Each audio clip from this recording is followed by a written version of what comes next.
อนนี้ออกจากโรงแรมก็เดินทางไปสนามบินขยาที่คนขับมารอแต่เช้าเลยเขาคนนี้เขาจีบผมมา2 วันแล้วเมื่อกี้ขอเบอร์บ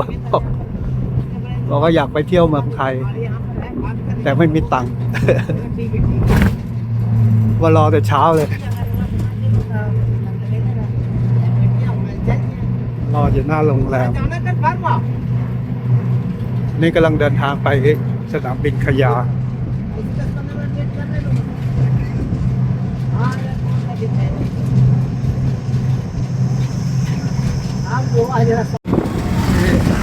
สนามบินขยา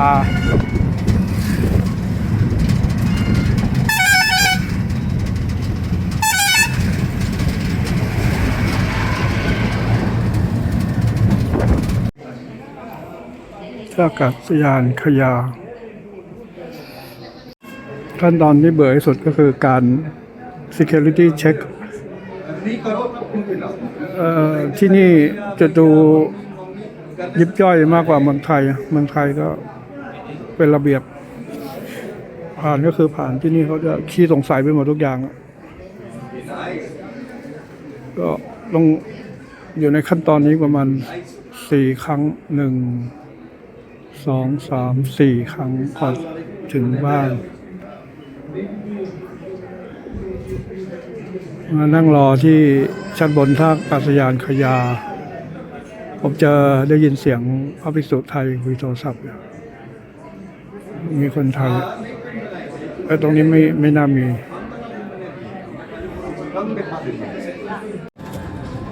ชีวิตก็จะประมาณนี้ครับเดินทาง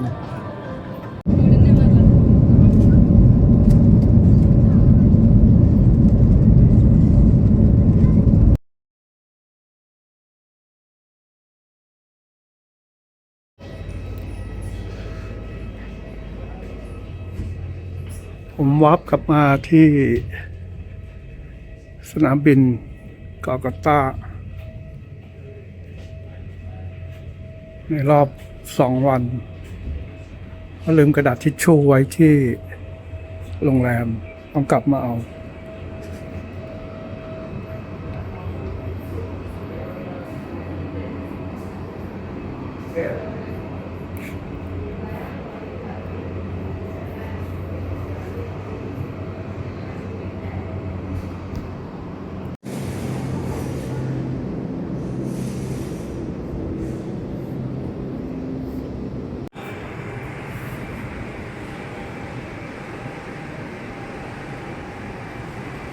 แต่มาเที่ยวนี้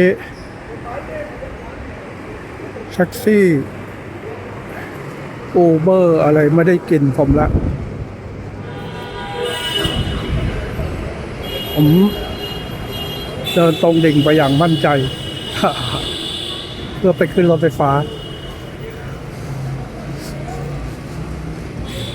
Metro Station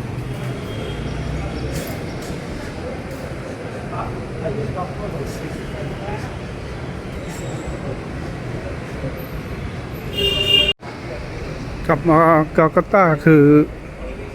บรรยากาศเหมือนเดิมคึมๆเหมือนเดิม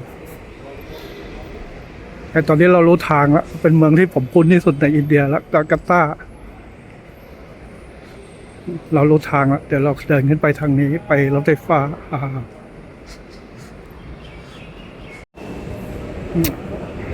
จำไว้ว่ามากาการ์ตาสถานีใจหิน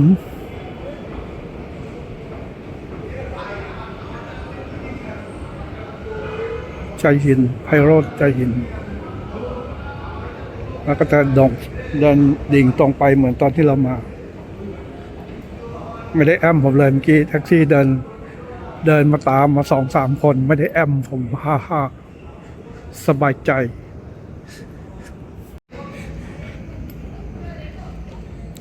เดี๋ยวเราขึ้นรถไฟฟ้าที่สถานีใจหิน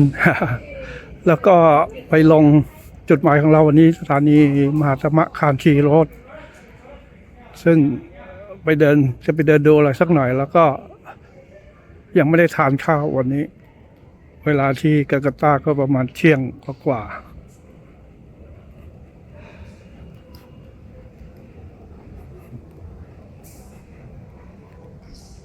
ไปดูให้แน่ใจก่อนตอนนี้เราอยู่ตรงนี้นะไปนี่เราไปต่อสีน้ำเงินลงมา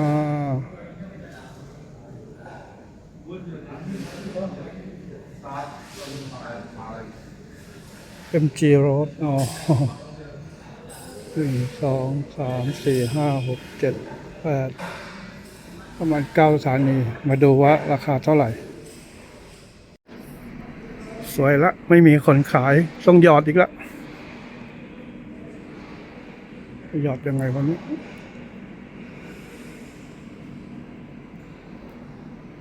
อยู่นี่เองมองไม่เห็น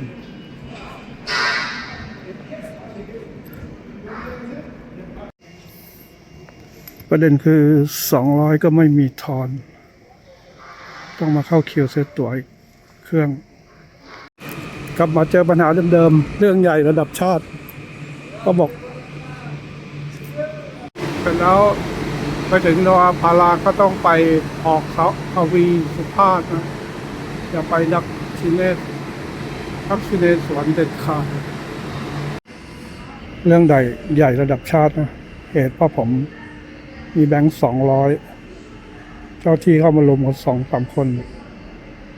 สุดท้ายผมสแกนก็ไม่ได้ในสุดก็ต้องยอมควักแบงค์20ออกมา2 ใบอุตส่าห์กระเม็ดกระแหม่ไว้ เพราะว่าอย่าแทงแตกแบงค์ก็แตกไม่ได้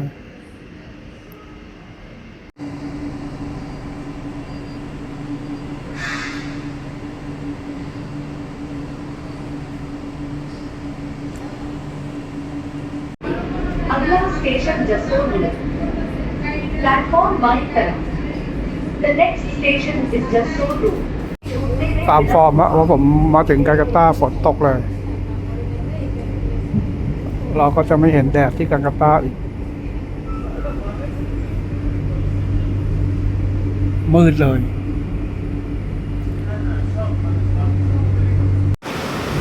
ฝนตกจริงจังมากอะ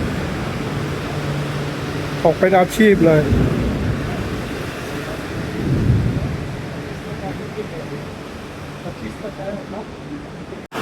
ฝนตกจริงจังมากบรรยากาศไม่น่าไว้ใจเมืองนี้อย่ามาหน้าฝนเด็ดขาด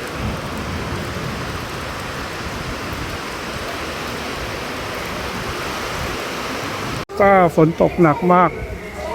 ออกจากสถานีไม่ได้โอ้ยตายประสบภัยอีกแล้วสภาพครับโอ้ยจะไปเก็บรายละเอียดสักหน่อยสดๆแล้วเมืองนี้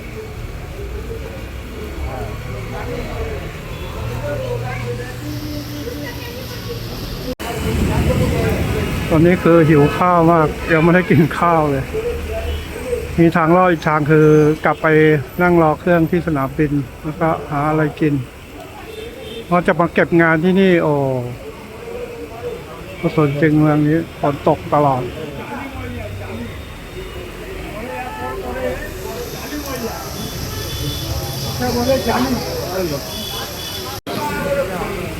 ดูแล้วท่าทางพี่เขาไม่น่าจะหยุดง่ายๆเพราะรู้จักเขาดีนะมาวันแรก2 วันไม่หยุดผมควรจะยอมแพ้กลับไปนั่งรอที่สนามบินหิวข้าวมากนี่จะบ่าย2 โมงแล้วสภาพ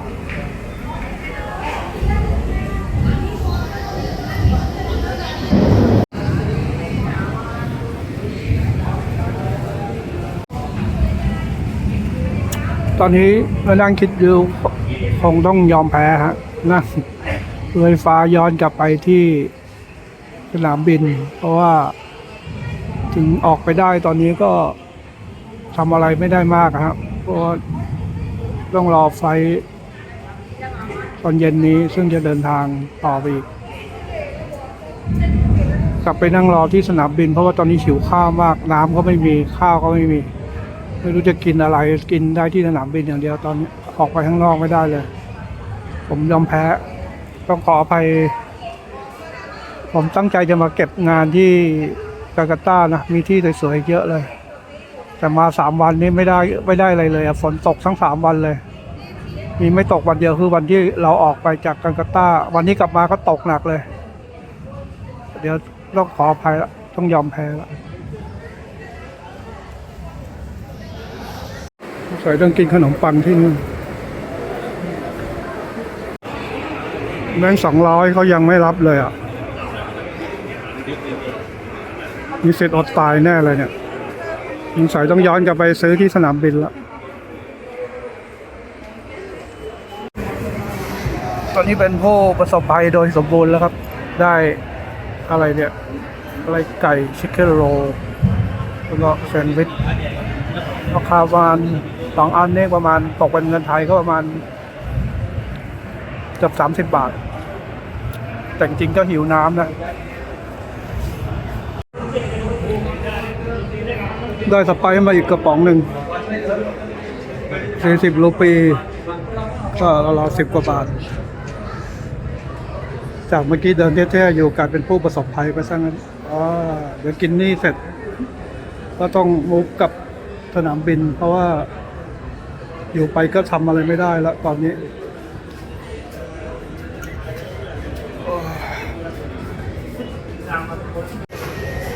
นั่งกินอยู่ตรงบันไดรถไฟฟ้าอันนี้รถไฟฟ้านะจากที่เมื่อกี้เดินเท่ๆไม่ต้องง้อแอปตอนนี้กลายเป็นผู้ประสบภัยเรียบร้อยครับหมดนี้ประมาณ130 กว่ารูปีนะก็ตกประมาณ40 บาทแซนด์วิช2 อันมีไก่กับสไปซ์ป๋องหนึ่งเย็นเฉียบเลยก็โอเคอยู่ก็ถือว่าประหยัดเงินไปได้30 กว่าบาทประหยัดไปได้เอาไปกินนำบินก็น่าจะมี500-600ก็ตกกับเรา200 กว่าบาทก็ประหยัดไปได้หน่อยแต่ไม่มีแอร์เดี๋ยวกินเสร็จไม่รู้ยังเหลือแบงค์ย่อยหรือเปล่าเพราะว่าเดี๋ยวต้องซื้อตั๋วรถไฟแบงค์200ใช้ไม่ได้เลยครับคุณมีตังค์200เนี่ยคนอดตายแถวเนี้ยซื้อหรือตั๋วรถไฟฟ้าก็ยังไม่ได้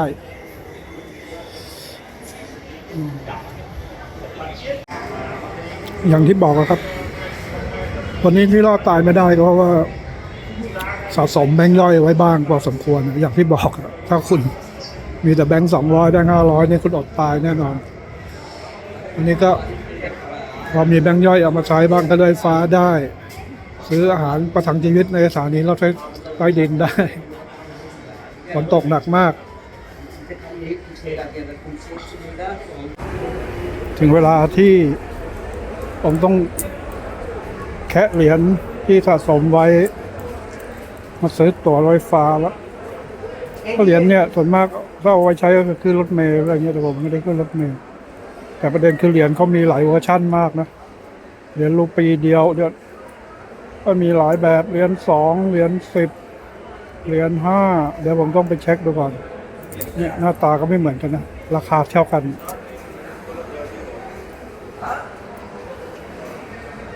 นับแล้วขาดไปรูปีเดียวจะได้ตั๋วรถไฟไปสนามบินตอนนี้ได้มา34 รูปีในสุดก็ต้องควักแบงก์ออกมาอีก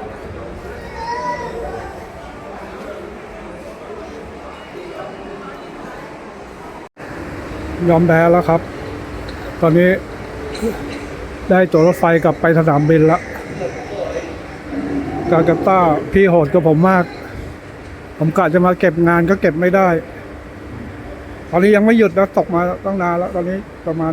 เกือบ3 โมงแล้ว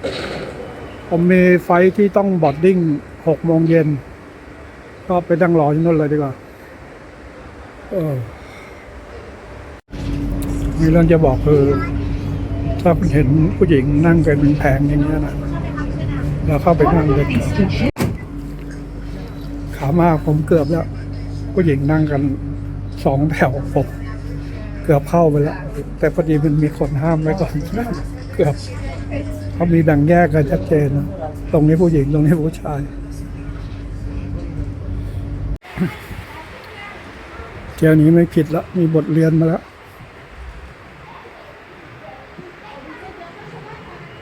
ทำไมตอนขับเรามาเมื่อวันเสาร์นี้มันมีบันไดเลื่อนนี่มาคนละช่องถ้าจะไปสนามบินก็เกาะคำว่าใจเย็นไปแล้วจำไว้ให้ได้นะถ้ามาจากสายสีน้ำเงิน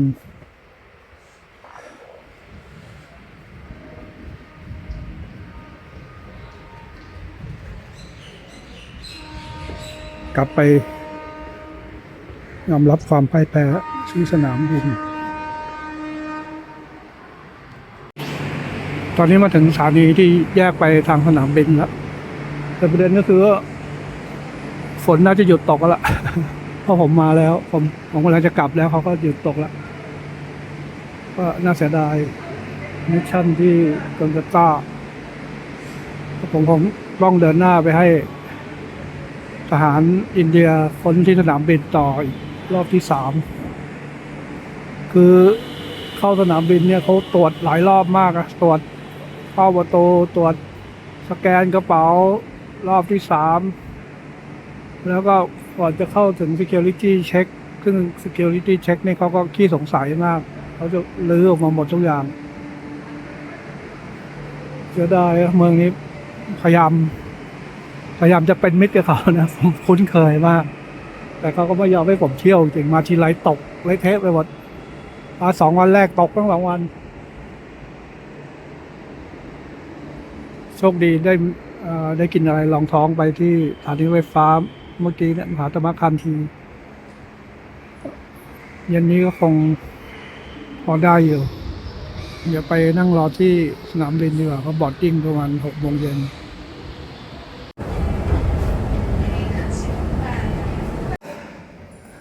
มีอีกเรื่องนี้จะบอกก็คือเพิ่งเจอสดๆเลยนะเขามีรับลงพางเอารถไฟฟ้าสาย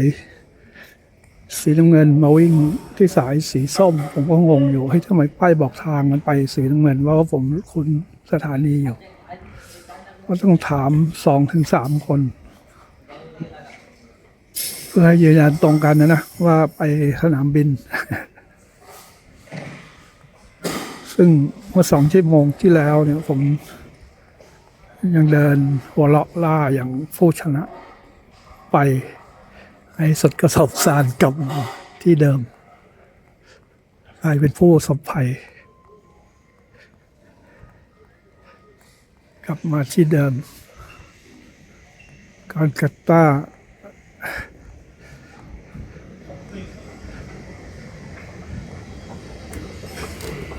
ไฟฟ้าที่เขาเอาสายสีเงินมาวิ่งเนี่ยเหมือนวิ่งเสริมอะเ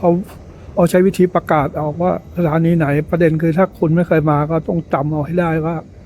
อีกกี่สถานีมันจะถึงไหนแล้วสถานีต่อไปเป็นอะไรเงี้ยต้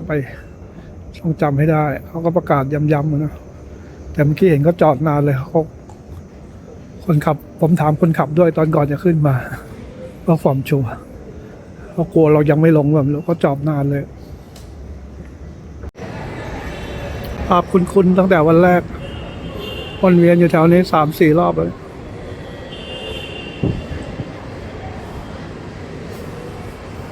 นั่งพักก่อนสนามบินเนตาจีสุภาพจันทรโพธิ์เนี่ยมากี่รอบไปเนี่ย1 2 3นี่รอบที่ 4แล้วเดี๋ยวขอนั่งตั้งหลักก่อนอันนี้ก็เฟลเดี๋ยวเครื่องบอร์ดดิ้ง6 โมงเย็นไปถึงประมาณ 1 ทุ่ม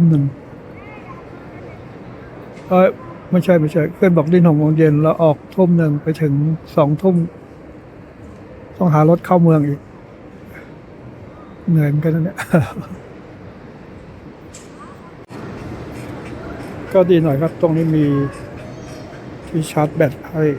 ก็เติมแบตซะเต็มเลยเดี๋ยวจะเดินทางต่อไป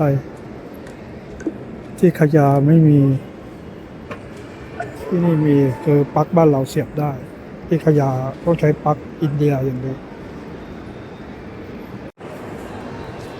แล้วเวลาเล็กน้อย หาอะไรดื่มดีกว่าหิวน้ำมากเลยหาโอกาสแตกแบงค์ว่าจะไปต่างจังหวัดต้องพยายามแตกแบงค์ให้ได้ไม่งั้นมีแบงค์ใหญ่ไปเดี๋ยวอดอีกหาโอกาสแตกแบงค์เขาจะมีขายหรือเปล่าถ้าเราซื้อกระป๋องเดียวโอ้มีเบียร์ขายด้วยไม่ไหวช่วงนี้ไม่อยากกินเบียร์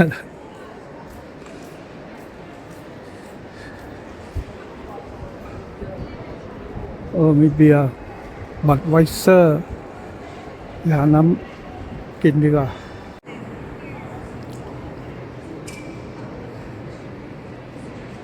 ตกลงซื้อร้านเมื่อกี้นี่แหละโอกาสชุลมุนแตกแบงค์500มาได้ใบหนึ่งแต่ประเด็นคือราคากระป๋องละ100 รูปี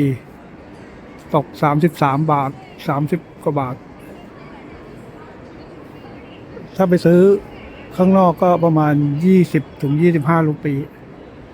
อันนี้ขายในสนามบินก็แพงกว่าประมาณ4 เท่าแต่ก็แลกเอาคุณ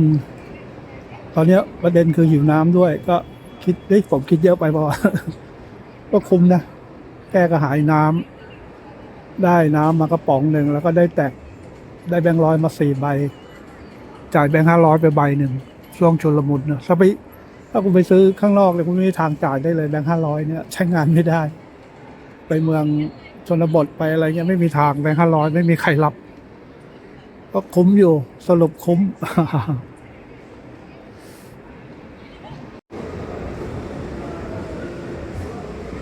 มาสถานบินนี้4 ครั้ง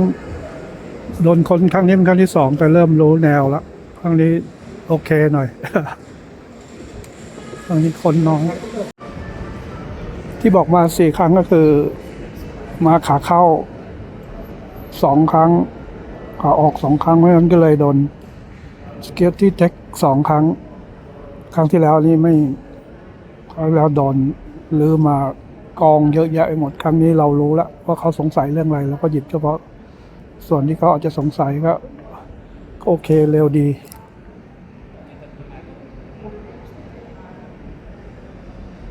ปัญหาคือกระเป๋าผมเนี่ยจะได้เจอกันไหมเพราะว่ากระเป๋าผมมันเช็คทรูไปตั้งแต่เมื่อตอน11 โมงเป็นไฟเมื่อตอนสายที่ผมมานั่นแหละแล้วเขาก็ไปไหนไม่รู้เขาบอกว่าผมจะไปเจอกระเป๋าผมที่พาราณสีก็หวังว่าจะได้เจอกัน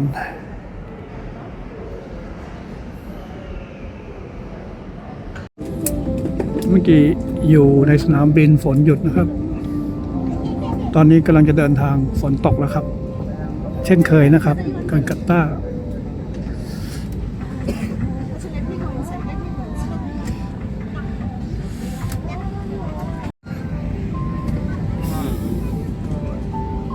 ฝนตกตามปกติ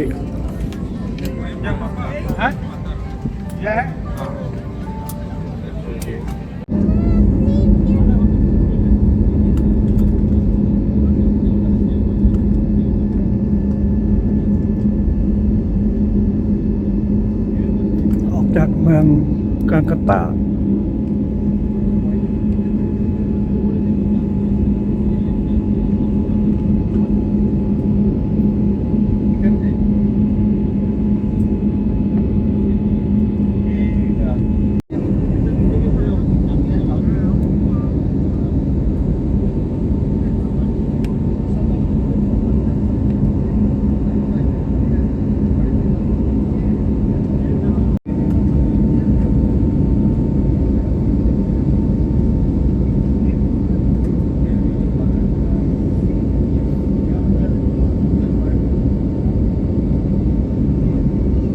อันนี้คือแม่น้ำฮุกลี่นะไม่ได้มาล่องไม่มีเวลามาล่องเลยพี่เขาไม่ให้ผมเข้าเลย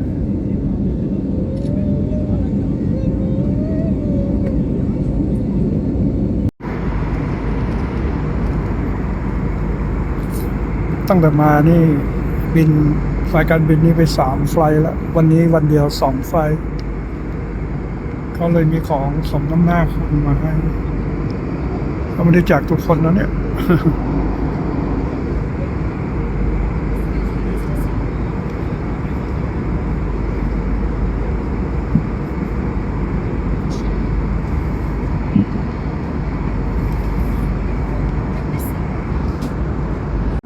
เชื่อไหมแค่นี้วันนี้ผมก็อิ่มแล้วนะอันนี้เป็นน้ำฝรั่งแล้วก็มีคุกกี้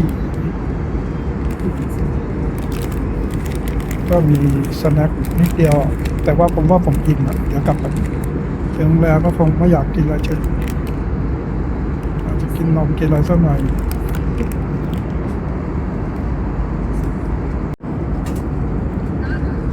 แปลกดีนะน้ำฝรั่งรสพริกก็อร่อยดีอะน่าจะถูกปากคนไทยน้ำฝรั่งแต่มีรสเผ็ดชิลลี่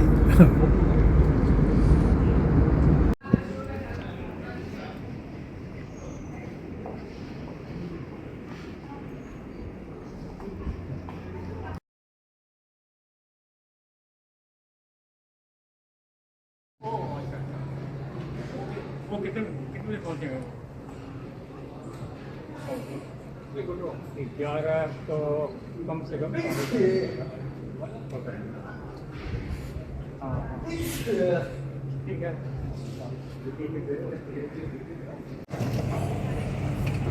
ได้กระเป๋าแล้วในสุดเราก็เจอกัน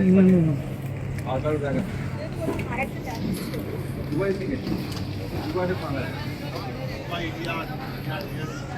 ไปผจญภัยต่อเนี่ย จะไปโรงแรมยังไงวะตั้งเกือบ30 โล2 ทุ่ม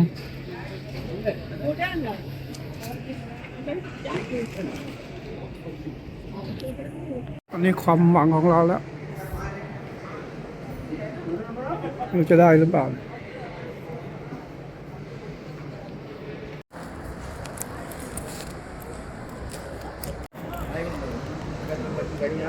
ทำไมที่นี่ได้รถเร็วฮัลโหล होटल में हेरिटेज इन yes yes Assi you know 80 yes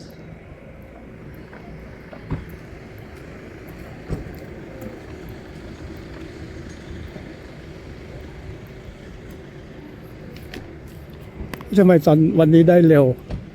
มาถึงปั๊บได้เลย หาคนขับก็ไม่ยาก เหมือนไม่มีลูกเล่น แต่เราจะเชื่อได้ไหม เหมือนเขาไม่มีลูกเล่นอะไรอ่ะ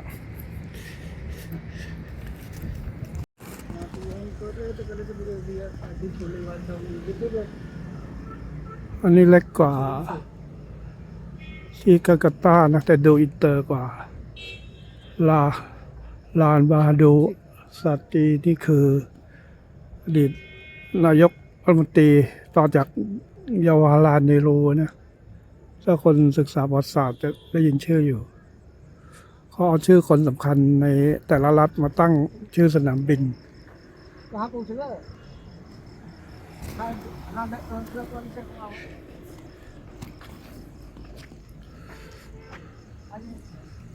कार कौन है นี่เขาก็ยังเปิดแอร์นะ โอเค with record my video ที่นี่เขาเปิดแอร์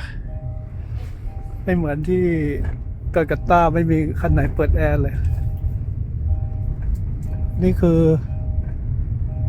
จ่ายไปทั้งหมด 850 นะ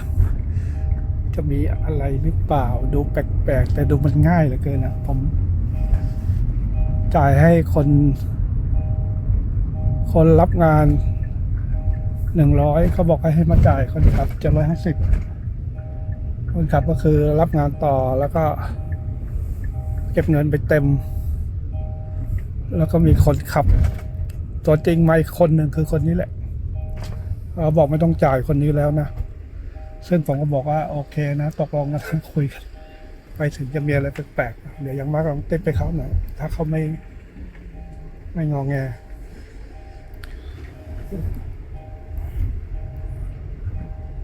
นี่ผมจะไปที่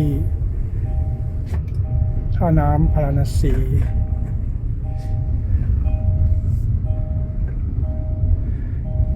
Hello can you speak English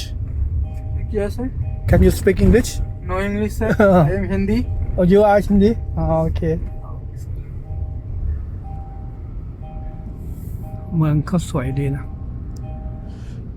อันนี้ Sir, hotel name is Varanasi. Assi, you know? Assi? Yes, yes. Hotel name is, sir?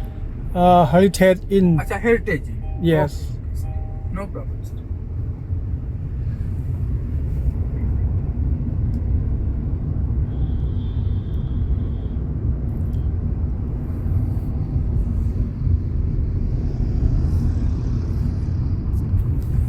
Near about Sighat? No, yes, yes, near the near the gut. Yeah, yeah, yeah. Yeah, yeah. I just come first time I come here. Okay, sir. But I know it's near Asigat. Oh.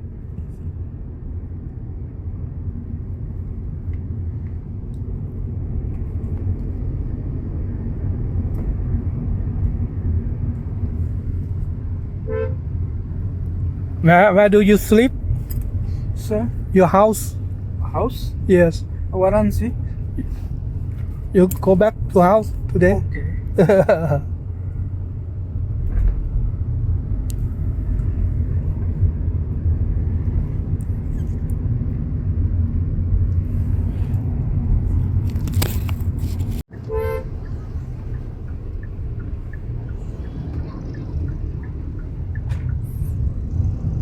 ถ้าไม่มีอะไรแปลกๆ ผมว่าที่นี่น่าจะเป็นระบบกว่าที่กังกัตตานะรถเขาก็แอร์เย็นนะ รถแอร์เย็น ราคาก็ถูกกว่า ถ้าพูดถึงระยะทางนะ ที่กังกัตตานะ10 กิโลก็ซัดเป็นเท่าไหร่วะ700 อันนี้เกือบ30 โล 850 ถ้าไม่มีอะไรตกติกอะนะ ผมก็ยัง แต่ดูบ้านเมืองเขาสะอาดกว่าที่กังกัตตาดูมันไม่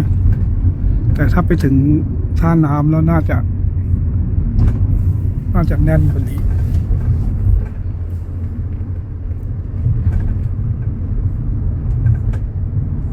อันนี้คือนอกเมืองของเขานะ ในเมืองก็คือที่เราจะไป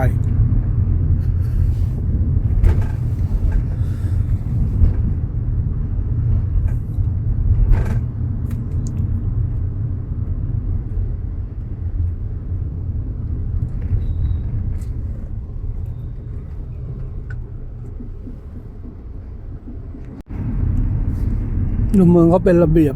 เรียบร้อยกว่าที่กัลกัตตา อันนี้เขามรดกโลกนะใช่ไหม ผมก็ไม่ได้เช็คหรอก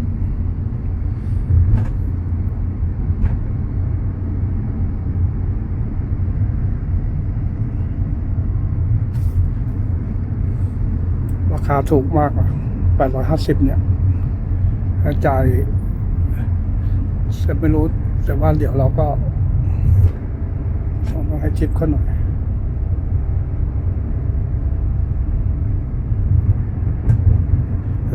150ก็ราวๆ200 กว่าบาทระยะทาง30 กิโล อย่าใช้คำว่าถูกเลยจะถูกกว่าที่กัลกัตตาแล้วกัน เขาน่าจะมีเจ้าของรถนี่แหละ ไปลงทะเบียนแล้วก็ไปรับคิวมา แล้วก็มาจ่ายให้กับคนขับมือลองๆอ่ะ ตัวเองไม่ต้องขับเอง ผมเมื่อกี้ผมขามาผมคุยกับคนขับที่ขยานะว่าถามว่ามีมาเฟียมีอะไรไหมเขาบอกว่าเขาอธิบายว่าไม่ใช่มาเฟียหรอกถามว่าทหารตำรวจเป็นไงเขาบอกว่าเป็นเขาบอกทหารตำรวจดี แต่ว่าตรงนั้นมันเป็นที่จอดรถหรืออะไรอ่ะคือมันเป็นบายพาสอ่ะเป็นบายพาสหมายความว่าถ้าคุณไม่ยอมเสียตังค์ตรงนั้น50 รูปีเขาวิ่งอ้อมไกลแต่ทำไมเขาแต่เขาส่วนใหญ่เขาก็มาบวกในค่ารถนั่นแหละเขามาบวกในค่ารถแต่ส่วนใหญ่คือเหมือนแบบคนขับเป็นคนแบกรับภาระนี้อ่ะทำไมเขาถึงยอมวิ่งทางลัดแล้วยอมเสียตังค์อะไรเงี้ยทำไมเขาไม่มาให้ผู้โดยสารเป็นคนเลือกหรืออะไรผมก็ไม่เข้าใจแต่ก็โอเคก็ไม่เป็นไรหรอก50 รูปีก็20 บาท ถึงกว่าไม่ถึง20 บาทเลยมั้ง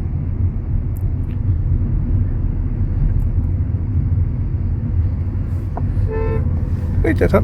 อันนี้คือกลางคืนอะถนนเขาก็โล่งนะถนนโล่งแล้วสะอาด ผมดูบนเครื่องบินจะมองหาแม่น้ำคงคา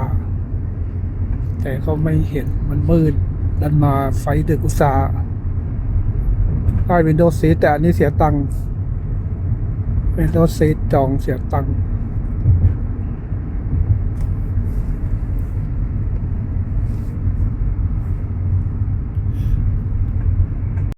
อันนี้น่าจะเป็นสะพานข้ามแม่น้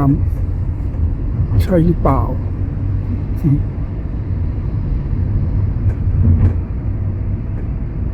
ยังไม่ใช่ ผมไม่ได้ดูแผนที่เป็นสะพานเป็นทางยกระดับเฉยๆเอาจริงเมืองนี้เขาดูสะอาดมากเลยนะเนี่ย ผมดูเป็นระเบียบมากเลยอะแต่ว่าเรามองภาพพาราณสีเดี๋ยวมันต้องไปใกล้ๆท่าน้ำมาแหละมันถึงจะดูวุ่นวายอะเนาะแต่ตอนนี้เขาดูเป็นระเบียบมากดูสะอาดสวยงามถนนไม่มีแต่มันมืดแล้วนะตอนกลางวันมันก็คงอีกแบบหนึ่งปัญหาต่อไปก็คือไม่รู้จะเกิดหรือเปล่าคือผมแชทไปบอกแล้วว่าวันนี้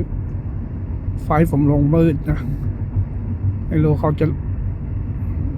ยังไงคือแชทไปก็เงียบอ่ะ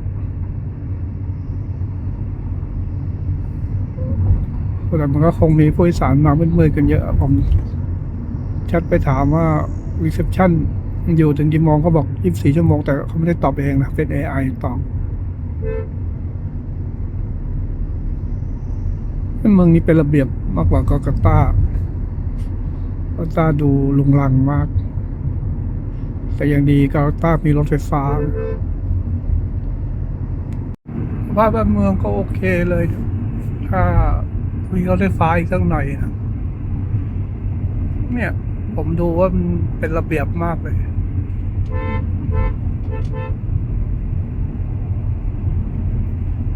สะอาดด้วยอ่ะจาการ์ตาที่เดินไปตรงไหนก็เจอกองขยะ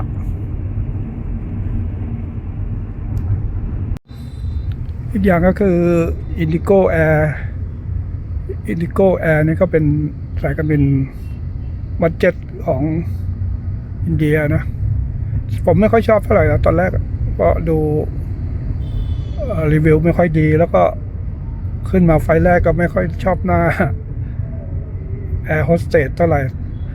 ผมก็เป็นคนแปลกๆอย่างนี้แหละแต่ว่าวันนี้คือยอมรับว่าระบบเขาดีนะเขากระเป๋าเช็คทูเนี่ยเขารู้ได้ไงไม่รู้ผมเดินเข้าไปปั๊บผมพอกระเป๋าผมไว้เคาน์เตอร์หนึ่งเลยนะโดยที่ผมยังไม่ได้โชว์บัตรอะไรผมโชว์แค่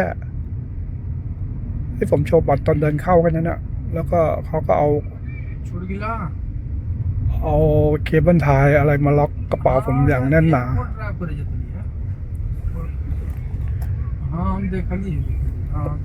แล้วก็เขามีของจำรวยให้ตอนขึ้นเครื่องบินอะตอนอยู่บนเครื่องบินที่ผมถ่ายไว้นั่นแหละก็คือปกติเขาไม่ได้แจกอะไรนะถ้าคุณไม่ได้เสียตังค์ซื้อ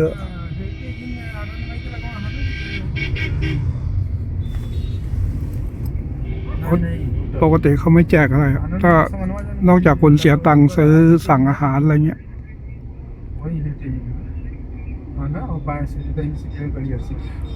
นี่มันสภาพผมนึกถึงอะไรนะแบบเหมือนพวกสมุยพวกจะบอกพัทยาก็ไม่ใช่คือลักษณะเขาเป็นเมืองท่องเที่ยวอ่ะแบบนี้แหละลักษณะก็มีบาร์เบียเนี่ยใช่เลย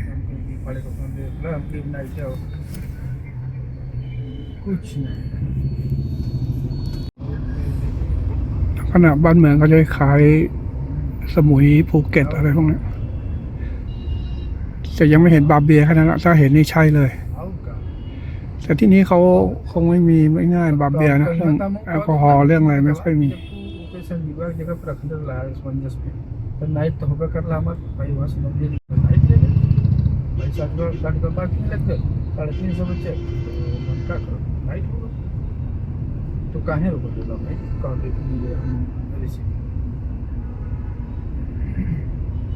चाहिए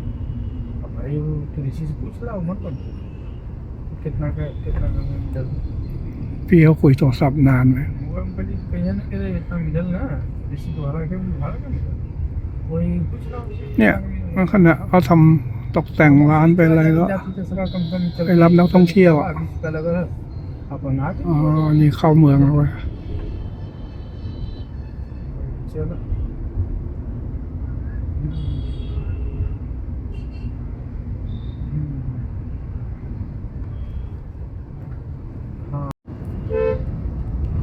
ผมอยากรู้ว่าเขาไอ้ท่าน้ำเนี่ยเขาออกเสียงยังไงนะกาดคาด ที่เขาบอกว่าไอ้คำว่าไม่ถึงคาดเนี่ยมาจากคาดตรงเนี้ย แต่ผมก็ไม่รู้เมื่อกี้คุยกับเขาเหมือนเขาจะออกเสียงกาดก็กาดสวนแก้ว กาดพยอม คนเชียงใหม่ กาดหลวง रात तो हो गई हाँ कोई से เมืองเขาใหญ่แสงสีมากกว่ากัลกัตตาแต่กัลกัตตาตอนคืนผมก็ยังไม่ค่อยเห็นเท่าไหร่แต่ดูว่านี่เขาเป็นระเบียบกว่านะ ดูสะอาดสะอ้านกว่า เอาละนี่คือเริ่มเข้ามาเมืองเก่าแล้ว เมื่อกี้คงเป็นเมืองขยายอะนี่เริ่มเข้ามาเจอตอกแคบๆแล้ว แต่อันนี้ยังไม่ถือว่าแคบนะ มีแคบกว่านี้ ผมนึกออกอะไอ้ที่ผมเห็นเมื่อกี้เนี่ยมันจะเหมือนแถวสุขุมวิทแถวอะไรเงี้ย ที่มีบาร์มีร้านอาหาร รับท่องเที่ยวต่างชาติอะไรเงี้ย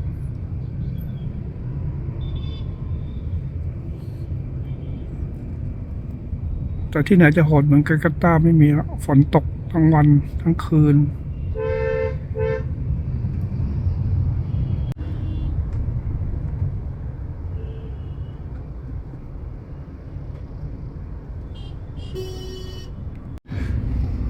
แต่อันนี้ Google เขาพูดตรงอยู่เรื่องนึงนะ คือเขาบอกว่าให้ระวัง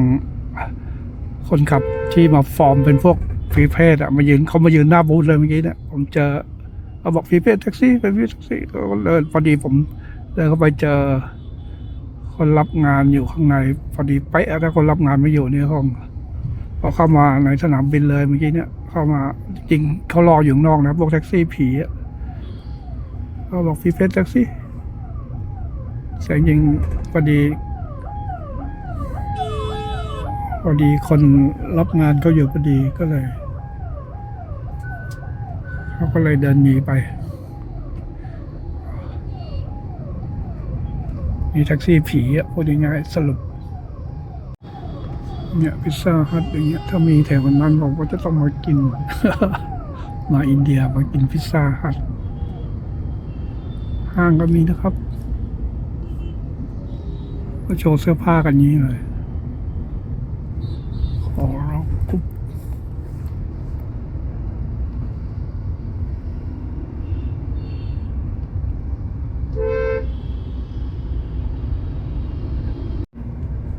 ผมยังไม่อยากจะชมนะ แต่ว่าถ้าไม่มีอะไรพลิกโผไปอย่างนี้ผมถือว่าเขามีมาตรฐานนะแท็กซี่ที่นี่แอร์นี่เย็นเฉียบเลยตรงนี้ไม่เหมือนกัลกัตตาโอ้โหพวกเปิดแอร์กันเปิดกระจกกันหึ่มร้อนตับแลบรถสภาพเหมือนกลางวันไปปลูกคะแนกลางคืนไปปลูกคะแนกลางวันเอามาวิ่ง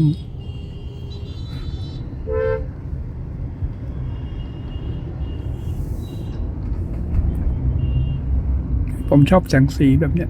แต่แค่ดูเฉยๆนะ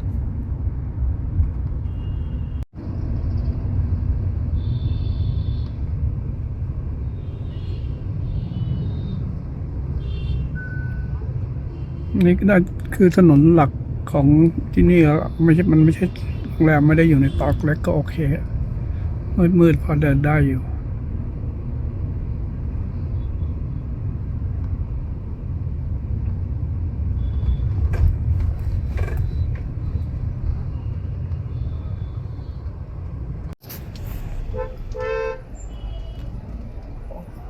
อะไรอ่ะเอาข้าวหลาม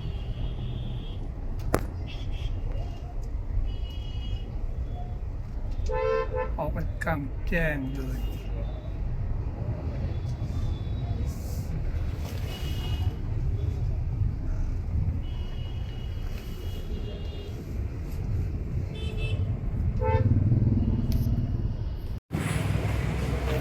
ทำเลโรงแรมก็โอเคนะตรงปก แต่ไม่รู้ห้องในห้องจะเป็นไง คนขับเขาก็โอเคนะคนนี้เขาไม่ได้เรียกร้องอะไรไม่เหมือนที่ขยานั้นพลิกแพงกันทุกคนทุกรูปแบบ นี่เขาเงียบๆผมก็เลยคิดไป200ก็ตกราว60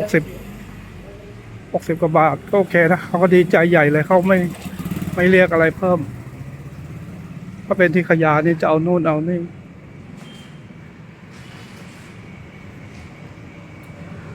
แล้วผมเข้าไปเช็คอิน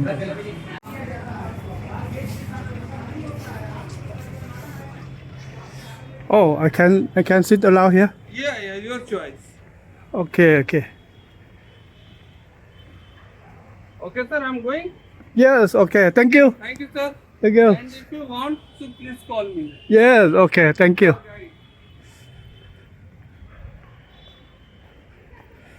เขาบอกว่าเห็นแม่น้ำคงคาแต่โอ้โหอยู่โน่น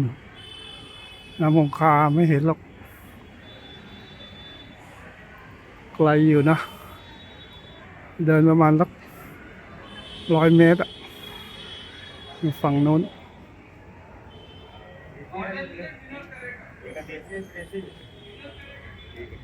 Hello. Hello, sir. Oh, thank you. Good. Thank you. Thank you. So sorry, hard to do. Thank you. Yeah, no problem, sir. Yeah, anywhere, I don't know. Okay. Thank you.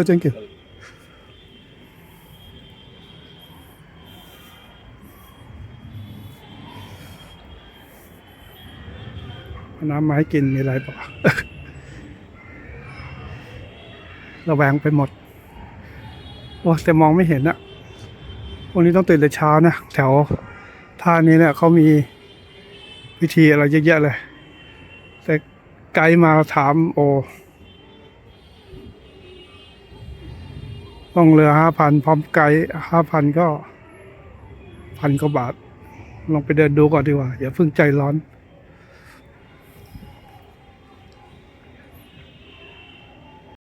โอเคอยู่นะเขาต้อนรับดีนะตอนนี้ผม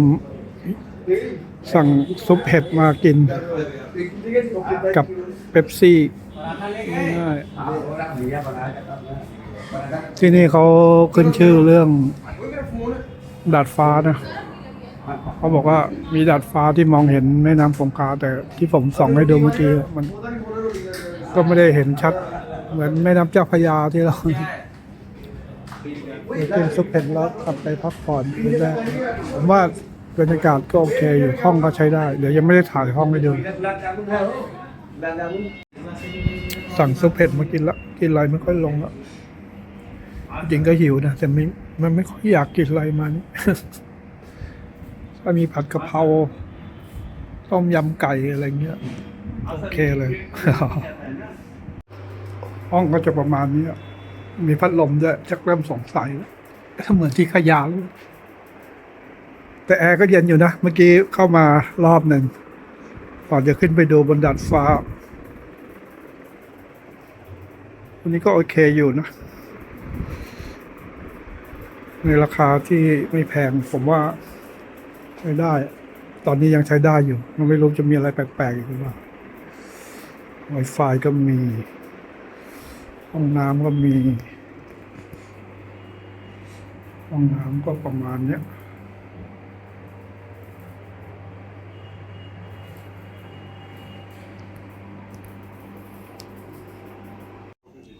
ลืมบอกไปเรื่องปลั๊ก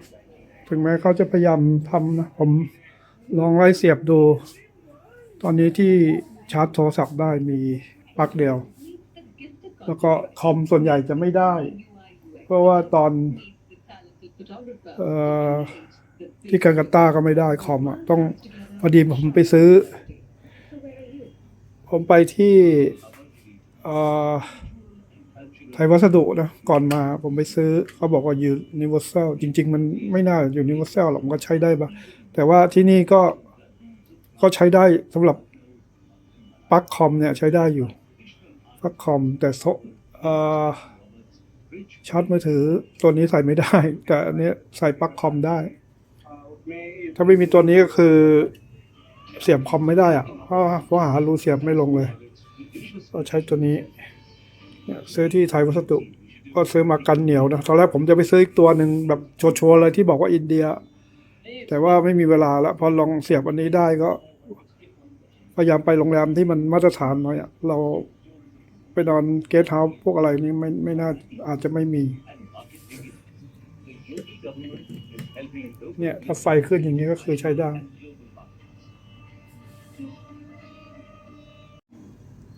ที่การกาตาร์ คอมใช้ไม่ได้ต้องใช้ตัวนี้มาแปลงต้องนั้นใช้ได้หมด ที่การกาตาร์นี่รูเยอะแยะมากเลยมีหลายแบบให้เสียบ แต่ว่าเสียบคอมไม่ได้ ส่วนที่ขยาได้หมดทุกอย่าง คอมก็ได้ชาร์จมือถือเข้าแต่ชาร์จ power bank ทำไมไม่เข้าไม่รู้ผมไม่รู้มันอาจจะเป็นที่ปลั๊กของผม ส่วนที่นี่เนี่ย